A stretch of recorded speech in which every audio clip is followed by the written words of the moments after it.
fucking window, Jay. Was sat down at the table. I didn't want people to make their standard I'm watching introduction. you. I wanted each of us to tell our life story with one simple rule that You little could cup. show any modesty. Oh, interesting.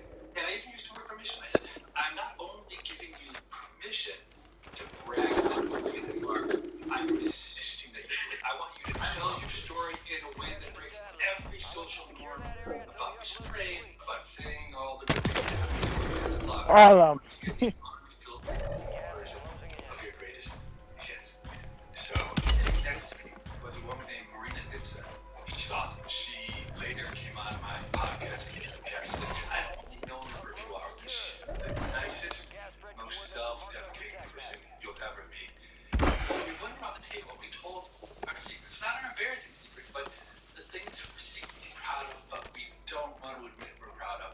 I'm sure I must have talked about my SAT scores. I have literally not mentioned my SAT scores in my adult life to anyone, but at this table I told people I had really high SAT scores. I'm secretly kind of proud of it.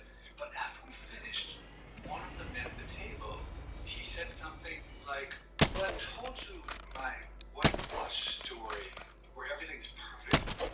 Would it be okay if I also tell you about my deepest regret? And then we ended up 8 strangers at a business dinner having one of the most wonderful and intimate group conversations I've ever had in my entire life. I've never seen anyone cry at a work event. Every single person at the table cried at that. Oh my gosh. So what do you make of that? So I think 2 things are happening here. The first thing is that you are inviting a social conversation. How do I see myself?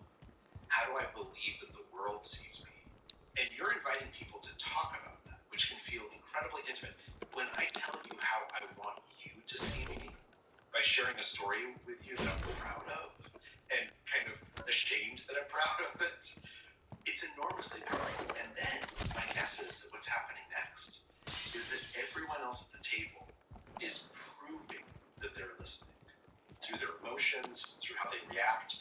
Not only would they match the candor and the intimacy of the person who had gone before them, but they might actually also reference other people. They probably said, like, you mentioned X, that made me think in my own life of Y. And this proving that we're listening is really, really important. And in fact, there's a technique in the book referred to as looping for understanding, where in a conflict situation, oftentimes what you should do is you should ask a question, repeat back in your words what the person just said, and then ask them if you got it right. And that third step is often the one people forget. But by asking them if you got it right, you're giving them permission to correct you or to say, yes, you understand them. So I've tried the looping technique thing. I think, okay, I do it with some trepidation because I have to admit, when I fight with my wife, I often don't understand what we're fighting about and what she's upset about. So I was afraid that I did it wrong. I tried to repeat back to her what she said, and if I got it wrong, I was really going to be done. So what was interesting is the first time I tried it, I said what I thought she had said, and she's like, no, that's not it at all. And she told me again, actually, in a way that was much clearer what was wrong. My expectation was by getting it wrong, it would show her I wasn't listening. But consistent with how you described it, by repeating back to her what she said, even though I got it wrong, she felt heard. And more importantly, she probably realized that you genuinely wanted to understand what she was saying. Sometimes when we say something, the other person doesn't hear us because they don't want to hear us, right? And we suspect they don't want to hear us. They're just waiting their turn to speak, or they're taking the most uncharitable perspective possible. But when you say to her, like, here's what I heard you say, and then you screw it all up, and then you say, did I get that right? What you're really saying is, no, I really want to understand what you're saying. I am not smart enough to figure it out based on what you said. But that intent, that desire, once we show that, then a lot of people will benefit from that, and they'll help us understand. Fucking hell, bro. Ah, no wonder.